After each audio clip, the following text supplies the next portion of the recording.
Hi అండి. అందరూ ఎలా ఉన్నారు? ఇవాళ నేను ఆలు బునా కర్రీ ఎలా చేయాలో చూపిస్తానండి. ముందుగా ఒక పాన్ తీసుకొని అందులో ఆయిల్ వేయాలి. ఆయిల్ హీట్ అయ్యాక మనం సన్నగా కట్ చేసుకున్న ఆనియన్ వేసి అది బాగా ఫ్రై చేసుకోవాలండి. వీలైనంత సన్నగా కట్ చేసుకోండి. ఈ ఆనియన్ అనేది బాగా రెడ్డిష్ కలర్‌లోకి రావాలి. అంతవరకు ఫ్రై చేయాలి. ఇలా ఫ్రై అయ్యాక సన్నగా కట్ చేసుకున్న అల్లం, అలాగే సన్నగా కట్ చేసుకున్న వెల్లుల్లి వేసుకొని బాగా ఫ్రై ఇప్పుడు ఒక బౌల్ తీసుకొని అందులో ఒక 3 స్పూన్స్ పెరుగు వేసుకోవాలి. అందులో పసుపు, మిర్చి పౌడర్, అలాగే ధనియాల పొడి వేసుకొని బాగా మిక్స్ చేసుకోవాలండి. ఎక్కడా కూడా మనకి ఉండలు లేకుండా నీట్‌గా మిక్స్ చేసుకోవాలి దీన్ని.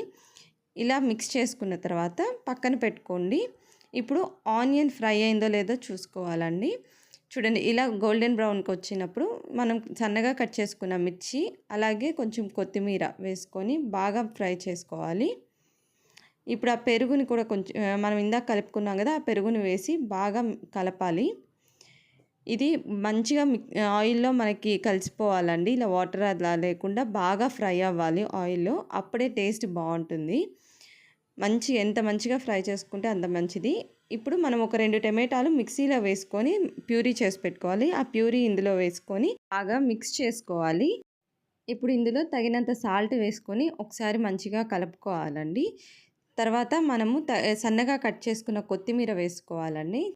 కొత్తిమీర వేసుకున్నాక మంచిగా మిక్స్ చేసుకోవాలి. ఈ గ్రేవీ అనేది ఎక్కువ టైం పడుతుంది. మనకి బాగా కుక్ చేసుకుంటే అంత టేస్ట్ మంచిగా ఉంటుంది. ఆయిల్ అనేది ఇలా ఫ్లోట్ అవ్వాలి బాగా కుక్ అయ్యాక. ఇప్పుడు మనము నీళ్ళు పక్కన వేడి చేసుకోవాలండి. ఆ వాటర్ మాత్రమే వేసుకోవాలి. చన్నీళ్ళు కాదు. వేడి నీళ్ళు ఒక 3 గ్లాసెస్ వేసుకొని మూత పెట్టి సిమ్‌లో ఒక 20 మినిట్స్ బాగా ఉడకనివ్వాలి. ఇది గ్రేవీ అనేది ఎంత కుక్ అయితే అంత బావుంటుంది. చూడండి ఇలా వాటర్ అన్నీ ఇంకిపోయి ఆయిల్ ఫ్లోట్ అవుతుంది కదా! ఇప్పుడు ఇది పక్కన పెట్టేసుకోండి. ఇప్పుడు ఇంకొక పాన్ తీసుకొని అందులో 2 స్పూన్స్ బటర్ వేసుకోవాలి.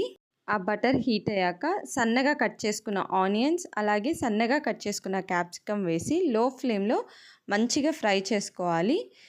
ఈ ఆనియన్ అనేది మెత్తబడకూడదండి. మనం తినేటప్పుడు కొంచెం క్రంచీగా ఉంటేనే టేస్ట్ బావుంటుంది.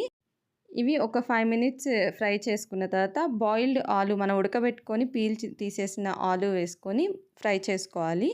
ఇందులో ఒక half tea spoon chaat masala వేసుకొని మళ్ళీ ఫ్రై చేసుకోవాలండి. ప్రాసెస్ మొత్తం మనకు సిమ్‌లోనే అవ్వాలి. ఇప్పుడు ఇది కూడా ఫ్రై అయ్యాక గ్రేవీ యాడ్ చేసుకోవాలండి. ఇందాక మనం కూర గ్రేవీ చేసుకున్నాం కదా! అది యాడ్ చేసుకొని ఒకసారి మంచిగా మిక్స్ చేసుకోవాలి. మిక్స్ చేసుకున్న తర్వాత ఇప్పుడు ఒక చిన్న గ్లాస్ హాట్ వాటర్ వేసుకొని ఒకసారి బాగా కలుపుకొని ఒక 5 మినిట్స్ లో ఫ్లేమ్‌లో ఉడకనివ్వాలండి. చూడండి 5-10 మినిట్స్ లో ఫ్లేమ్‌లో ఉడకనివ్వాలి. అప్పుడే టేస్ట్ చాలా బావుంటుందండి. ఇది చపాతీకి కానీ రోటీల్లో కానీ బావుంటుంది. ఇప్పుడు ఇందులో సన్నగా కట్ చేసుకున్న కొత్తిమీర వేసుకొని మంచిగా ఒకసారి మిక్స్ చేసుకొని స్టవ్ ఆఫ్ చేసేయాలి. అంతే అండి. వేడి వేడి ఆలు బునా కర్రీ రెడీ. ఇప్పుడు ఇది ఒక బౌల్‌లో సర్వ్ చేసుకుందాము. ఇది చపాతీలో కానీ, రోటీ కానీ చాలా టేస్ట్ చాలా బావుంటుందండి. ఒకసారి ట్రై చేసి ఎలా వచ్చిందో కామెంట్ సెక్షన్‌లో కామెంట్ చేయండి. అలాగే మన ఛానల్‌ని సబ్స్క్రైబ్ చేయండి.